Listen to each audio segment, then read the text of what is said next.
দেখানো হয় চাংইউন রাজ্যে এক ধরনের কম্পিটিশন অনুষ্ঠিত হয়েছে। এই কম্পিটিশনে যে জিতবে তাকে ইমর্টাল হওয়ার সুযোগ দেওয়া হবে। তখনই সেই কম্পিটিশনে পার্টিসিপেট করা একটা সুদর্শন ছেলেকে দেখানো হয়। এই ছেলেটির নাম হলো জিউ। সে হলো এই ড্রামার নায়ক আর সে হলো একটা ডিমন। অপরদিকে উপরে দাঁড়িয়ে থাকা সুন্দরী মেয়েটির নাম হচ্ছে জিয়াং জি। সে হচ্ছে এই রাজ্যের রাজকুমারী এবং একজন গডিস। তার পাশে বসেছিল নানগং প্রিন্স জিয়াও। এই ছেলেটি হচ্ছে তার হবু বর। খুব দ্রুতই তাদের দুজনের বিয়ে হতে চলেছে। সবাই এই মারামারি খেলাটা এনজয় করলেও জিয়াংজি সেখানে দাঁড়িয়েছিল মন খারাপ করে। জিউ সব লোকদের সঙ্গে লড়াই করে জিতে যায়। এটা দেখে সবাই যখন তাকে কংগ্রাচুলেট করে তখন জিয়াংজি দেখতে পায় এটা আর কেউ নয় বরং জিউ, যার কথা মনে করে সে এতক্ষণ মন খারাপ করে বসেছিল। আসলে তারা দুজন একে অন্যকে অনেক বেশি ভালোবাসতো।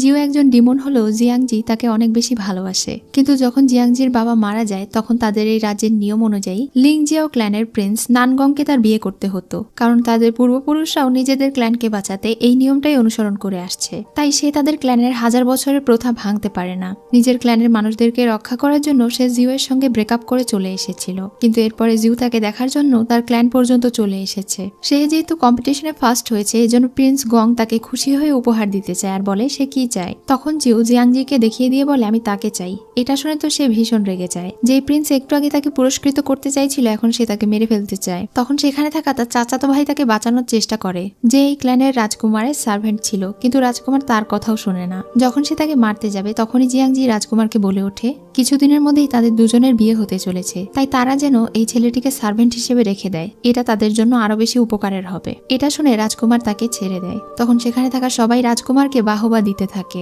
একই সাথে জিউ অনেক বেশি খুশি হয়ে যায় কারণ সে এখন এখানে থাকতে পারবে। প্রাসাদে ফিরে গং জিয়াংজিকে আঘাত করে আর তাকে বলে সে কেন আজকে এমন একটা সিন ক্রিয়েট করলো, ওই ছেলেকে সে সবার সামনে কেন বাঁচালো। কিছুদিনের মধ্যেই তাদের দুজনের বিয়ে হবে, তাই তার মনে যদি অন্য কোনো উদ্দেশ্য থাকে তাহলে সে যেন এখন থেকেই সাবধান হয়ে যায়, নয়তো সে তাকে মেরে ফেলবে। এসব কিছু বলে সে ওখানে থেকে চলে যায়। অন্যদিকে জিউকে দেখি তার অনেক বেশি রাগ হচ্ছিল, কারণ সে চাইলেও তার ভালোবাসার মানুষকে মুক্ত করতে পারছিল না। তখন তার ভাই জি ইউ তাকে এত রাগ করতে বারণ করে। একই সাথে সে তাকে সাবধানে থাকতে বলে। এদিকে প্রিন্স গং একটা স্পিরিচুয়াল স্টোনের পাওয়ার নিচ্ছিল। এই মেয়েটি হচ্ছে তার সার্ভেন্ট। এই মেয়েটিও তার মতোই পাওয়ারফুল এবং নির্দয়। আসলে তাদের উদ্দেশ্য হচ্ছে সমস্ত স্পিরিট স্টোন উদ্ধার করা, যাতে করে নানগং জিয়াও অনেক বেশি পাওয়ারফুল হতে পারে। তারা অলরেডি 2টা স্পিরিট স্টোন কালেক্ট করে ফেলেছে। তাই প্রিন্স গং এখন তার সার্ভেন্টকে বলে ডিমন ক্ল্যানের যে ডিমন স্পিরিট স্টোন আছে সেটা অর্জন করতে, কারণ ওইটা যদি সে অর্জন করতে পারে তাহলে সে 3টা দুনিয়াকে শাসন করতে পারবে আর অনেক বেশি পাওয়ারফুল হয়ে যাবে।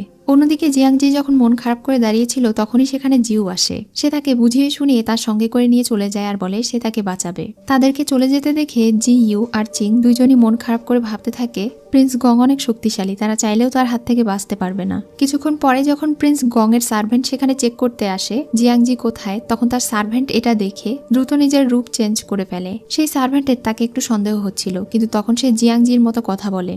সে তাকে বলে আমাকে বিরক্ত না করে এখানে থেকে চলে যান, আমি এখন রেস্ট নিব। এটা শুনে সেই সার্ভেন্ট সেখানে থেকে চলে গেলে সে প্রজাপতির রূপ নিয়ে নেয় আর দ্রুত জিয়াংজিকে খোঁজার জন্য বের হয়ে যায়। এদিকে তারা দুজন ফক্স ক্ল্যানে চলে গিয়েছিল। তারা দুজন এখানে বসে বসে গল্প করছিল। জিয়াংজি তাকে জিজ্ঞাসা করে সে কেন এত রিস্ক নিয়ে তাদের প্রাসাদে গিয়েছে। জিউ বলে কারণ আমি তোমাকে ভুলতে পারিনি। আমরা দুজন যে সুন্দর সময়গুলো কাটিয়েছি আমি কিছুতেই ভুলতে পারছি না। এটা শুনে জিয়াংজির অনেক খারাপ লাগে। এখন তারা দুজন বাহিরে যায়। তারা দুজনের আগে অনেক ঘুরে বেরিয়েছে, অনেক আনন্দ করেছে। এমনকি জিউ তার জন্য সুন্দর জোনাকি পোকা ধরে দিয়েছে। এই সবকিছু তাদের সুন্দর মুহূর্ত ছিল। জিউ এখন এই সবকিছু মনে করে তাকে বলে যে সে তাকে পছন্দ করে আর সে সারা জীবন তার সঙ্গেই থাকতে চায়। এটা শুনে জিয়াংজির অনেক ভালো লাগে। জিউ এখন গাছ থেকে সুন্দর একটা চেরি ফুল পেরে তার মাথায় পরিয়ে দেয় আর তাকে বলে আমি তোমাকে ঠিক এই সুন্দর ফুলের মতো করে আগলে রাখবো, তুমি কি আমার সঙ্গে সারা জীবন থাকবে। জিয়াংজি বুঝতে পারছিল না যে সে তাকে কি উত্তর দেবে। অন্যদিকে আমরা চিংকে দেখতে পাই। সে জিয়াংজিকে খোঁজার জন্য ফক্স ক্ল্যানে চলে এসেছিল, তাকে খুঁজে বেড়াচ্ছিল। তখনই হঠাৎ একটা ছেলে অনেক বেশি ভয় পেয়ে দৌড়ে তার দিকে আসতে থাকে। চিংকে দেখা মাত্রই তার মাস্টারের কথা মনে পড়ে আর সে বলতে থাকে মাস্টার আপনি এখানে কি করছেন। এটা বলেই সে চিংকে জড়িয়ে ধরে। চিং তো বুঝতেই পারছিল না এগুলো কি হচ্ছে। যেহেতু ছেলেটি আহত ছিল এজন্য সে ওই ছেলেটিকে সাইডে নিয়ে গিয়ে বসায়। এরপর সে তাকে পাওয়ার দিয়ে কিছুটা হিল করে দেয়। ছেলেটি এখন তাকে মাস্টার বলে ডাকলে সে বলে তুমি হয়তো ভুল করছো, আমি তোমার মাস্টার নই। এই ছেলের নাম হলো ইয়ান। ইয়ান তখন তাকে জিজ্ঞাসা করে তাহলে তার নাম কি। সে তখন বলে তার নাম হলো চিং আর সে এখানে তার মাস্টারকে খুঁজতে এসেছে। তার মাস্টার হচ্ছে চাংইউন রাজ্যের রাজকন্যা জিয়াংজি। এটা শুনে ছেলেটি অনেক অবাক হয়ে যায়। এদিকে আমরা গংকে দেখি, তারা সবাই জেনে গিয়েছিল জিয়াংজি কোথাও চলে গিয়েছে। তখন তার সার্ভেন্ট বলে সে খোঁজ নিয়েছে তারা ফক্স ক্ল্যানে আছে। এটা শুনে তারা আর একটুও দেরি করে না, নানগং তার দলবলদেরকে নিয়ে সেখানে চলে যায়। গং তাদের দুজনকে একসঙ্গে দেখে তো ভীষণ রেগে যায়। সে জিউকে আঘাত করে বাহিরে পাঠিয়ে দেয়। তারা সবাই মিলে এখন জিউকে মারতে শুরু করে। আর গং এই সবকিছু জিয়াংজিকে দেখাচ্ছিল, যার কারণে সে অনেক বেশি কষ্ট পাচ্ছিল। সে কান্না করে বলছিল জিউকে ছেড়ে দিতে। তখন তারা তাকে আরো বেশি আঘাত করতে শুরু করে। গং এখন দরজা বন্ধ করে প্রিন্সেসকে শাসন করে। সে তাকে জিজ্ঞাসা করে ছেলেটা তোমাকে কোথায় কোথায় স্পর্শ করেছে, এখানে এখানে নাকি এখানে।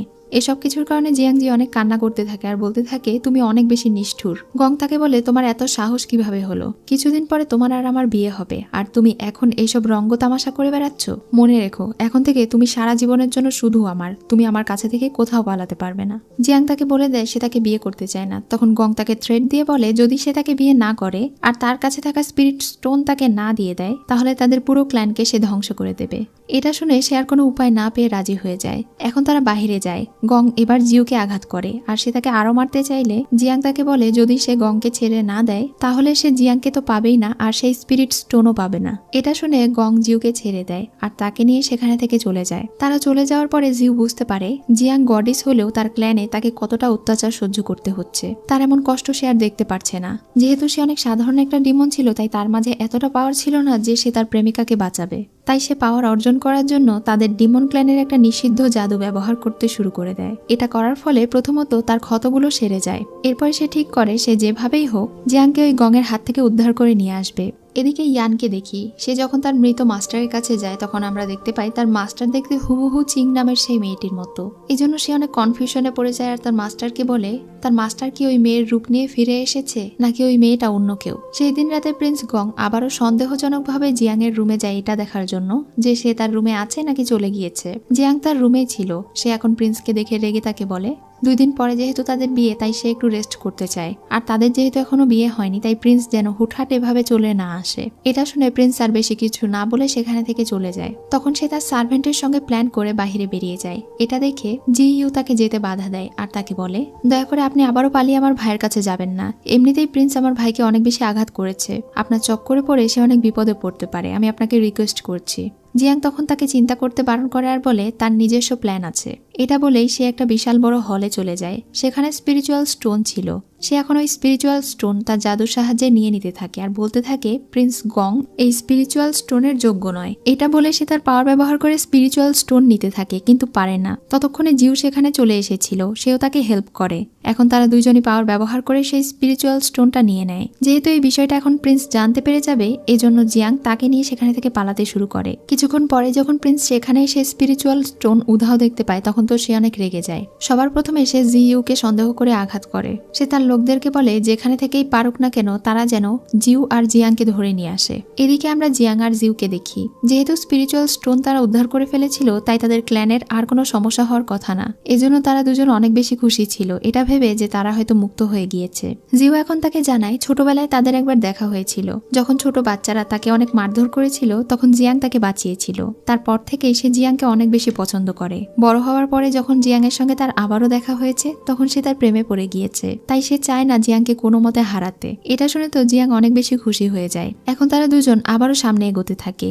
এদিকে গঙের লোকেরা ডিমন ক্ল্যানে চলে এসেছিল তাদেরকে খোঁজার জন্য। তারা সবাই চারিদিকে ছড়িয়ে পড়ে আর তাদেরকে খুঁজতে শুরু করে। জিউ বুঝতে পেরেছিল তারা দুইজন আসলে কোথায় লুকিয়ে আছে, এজন্য সে ওই লোকদেরকে অন্য জায়গায় পাঠিয়ে দেয়। এরপরে জিউয়ের সঙ্গে দেখা করে তাকে বলে তারা দুইজন যেন এই সুযোগে অন্য রাস্তা দিয়ে পালিয়ে যায়। তখন তারা দুইজন সেখানে থেকে পালাতে শুরু করে। কিছুক্ষণের মধ্যেই সেখানে গঙের সার্ভেন্ট এসে তাকে জিজ্ঞাসা করে তাদেরকে খুঁজে পেয়েছে কিনা, কিন্তু জিউ বলে সে তাদেরকে খুঁজে পায়নি। এটা শুনে ওই মহিলা তাকে বলে যত দ্রুত সম্ভব তাদেরকে খুঁজে নিয়ে এসো। এটা বলে চলে যায় আর জি ইউ হাঁপ ছেড়ে বাঁচে। সেই সার্ভেন্ট এখন দেখতে পায় তারা দুজন একটা নিষিদ্ধ এলাকায় প্রবেশ করছে, যেখানে গেলে নিশ্চিত মৃত্যু। এজন্য তারা আর সামনে এগোয় না এবং সেখানে থেকে চলে যায়। সে এখন এই বিষয়টা গংকে জানায়। তখন গং বলে সে যদি মারা যায় তাহলে তো আমার কোনো লাভই হবে না, কিন্তু সার্ভেন্ট তাকে চিন্তা করতে বারণ করে, কারণ তারা দুজন যেহেতু একে অন্যকে ভালোবাসে নিশ্চয়ই তারা একে অন্যকে প্রোটেক্ট করবে। এছাড়াও সার্ভেন্টের মাথায় আরো একটা বুদ্ধি আসে। সে ওখানে চিংকে নিয়ে আসে। তারা চিংকে বলে সে যেন গিয়ে জিয়াংকে খুঁজে নিয়ে আসে, কিন্তু চিং এতে রাজি না হলে গং তার ভেতরে থাকা প্রজাপতি বের করে দেয়। মানে মেয়েটির প্রজাপতি পাওয়ার ছিল, তাই গং তার ভেতরে থাকা হুবহু একটা প্রজাপতি বানিয়ে জিয়াংকে খুঁজতে পাঠিয়ে দেয়। এদিকে জিউ আর জিয়াং যখন সেই নিষিদ্ধ এলাকায় প্রবেশ করে তখনই হঠাৎ করে জিয়াংকে একটা আত্মা অ্যাটাক করে দেয়। তার পুরো শরীর ঠান্ডা হতে শুরু করে। তার এত খারাপ অবস্থা দেখে জিয়াং তো অনেক বেশি অস্থির হয়ে যায়। সে নিজের পাওয়ার দিয়ে তাকে বাঁচানোর চেষ্টা করে। জিউ তখন তাকে চিন্তা করতে বারণ করে আর সে তাকে কিস করে দেয়। সঙ্গে সঙ্গে সেই বরফে ঢাকা গাছে ফুল ফুটে যায় আর এতে করে জিউয়ের ভেতরে থাকা বিষক্রিয়াও অনেকটা কেটে যায়। জিয়াং বলে এটা এমন একটা গাছ যেটা একমাত্র দুইজন ভালোবাসার মানুষের সংস্পর্শে আসলেই ফুল ফোটে। তার মানে তারা দুজনে একে অন্যকে সত্যিকারের ভালোবাসে। জিউ এখন এই গাছকে সাক্ষী রেখে তাকে প্রমিস করে বলে সে তাকে সারা জীবন ভালোবাসবে, সবসময় তাকে প্রোটেক্ট করবে। সে জিয়াংকে বিয়ে করতে চায়। জিয়াং কি তাকে বিয়ে করবে? তখন জিয়াংও রাজি হয়ে যায় আর বলে সেও সারা জীবন তার সঙ্গেই থাকতে চায়। তারা এইসব কথাই বলছিল তখনই সেখানে চিংয়ের প্রজাপতি চলে আসে। সে তাকে বলে তোমরা দুজন নিষিদ্ধ এলাকায় আছো, দ্রুত এখানে থেকে বের হয়ে যাও, নয়তো তোমাদের আত্মা নষ্ট হয়ে যাবে। আর বাহিরে যেহেতু গংয়ের কোনো সৈনিক নেই তাই তোমরা এই সুযোগে অন্য কোথাও পালিয়ে যাও। তার এই কথা শুনে তারা দুইজনই বাহিরে বেরিয়ে যায় আর বাহিরে এসে দেখতে পায় চিংকে তারা নিজেদের হেফাজতে রেখেছে। একই সাথে গং এবং তার অন্য সব লোকেরা সেখানে ছিল। এবার জিয়াং বুঝতে পারে যে গং আসলে তাদেরকে ধোঁকা দিয়েছে। তার ভয় হচ্ছিল। ইয়ান সেখানে এসে দেখতে পায় চিং বিপদে আছে। এটা দেখে সে চিংকে নিয়ে ওখানে থেকে গায়েব হয়ে যায়। লিউ এখন গং এর সঙ্গে লড়াই করার চেষ্টা করলে সে তাকে আঘাত করে, কারণ গং অনেক বেশি পাওয়ারফুল। সে এখন তাদের সবাইকে নিয়ে অন্য জায়গায় চলে যায়। গং এখন জিয়াংকে বলে ভালোই তাকে স্পিরিট স্টোন ফিরিয়ে দিতে আর তাকে বিয়ে করতে, কিন্তু জিয়াং কিছুতেই রাজি হয় না। সে বলে তারা দুজন একে অন্যকে ভালোবাসে আর তারা দুজন একে অন্যকে বিয়েও করতে চায়। যেহেতু তারা তাদের কোনো কথাই শুনছে না, এজন্য সার্ভেন্ট তাকে একটা বুদ্ধি দেয়। সে বলে জিউকে এখানে থাকা আইস লেকের পানিতে ফেলে দিতে। সেই পানির ভেতরে গেলে সে ধীরে ধীরে মারা যাবে, তার ভেতরে থাকা সমস্ত ভালোবাসা আস্তে আস্তে দূর হয়ে যাবে আর সেও অনেক বেশি কষ্ট পেয়ে মারা যাবে। অন্যদিকে জিয়াংকেও তারা এক ধরনের মেডিসিন দিতে চায় যেটার মাধ্যমে সে তার সমস্ত অতীতের স্মৃতি ভুলে যাবে, এমনকি জিউকেও ভুলে যাবে। গং এর তার সার্ভেন্টের বলা এই আইডিয়া অনেক বেশি পছন্দ হয়। এজন্য এখন তারা তাদের উপরে অ্যাটাক করলে জিয়াং জিউকে বাঁচানোর চেষ্টা করে, তবে সে তার সঙ্গে পারে না। জিয়াংকে সাইডে সরিয়ে দিয়ে গং এখন জিউ এর উপরে একটা একটা করে আঘাত করতে থাকে। এই পাওয়ারের নাম হচ্ছে 1000 ব্লেড পাওয়ার। এই পাওয়ারের মাধ্যমে জিউ এর উপরে 100 বার আঘাত করা হলে সে জিয়াং এর নাম এবং চেহারা সম্পূর্ণরূপে ভুলে যাবে। এখন সে তাকে আঘাত করতে শুরু করলে জিউ নিজেকে প্রোটেক্ট করার চেষ্টা করে, কিন্তু পারে না। ওখানেই তার জ্ঞান হারিয়ে যায়। এটা দেখে জিয়াং কান্না করতে শুরু করে। সে চেষ্টা করে তাকে বাঁচানোর, নিজের পাওয়ার দিয়ে তার জ্ঞান ফিরিয়ে নিয়ে আসার চেষ্টা করে, কিন্তু গং জিউকে আঘাত করে সেখানে থাকা আইস লেকে ফেলে দেয়। এই আইস লেকে পড়ে যাওয়ার পরে তাকে আর কেউ বাঁচাতে পারবে না। এটা দেখে তার ভাই জি এমনকি জিয়াং দুইজনেই ভীষণ কান্না করতে শুরু করে, কিন্তু গং তাদের সবাইকে নিয়ে সেখানে থেকে চলে যায়।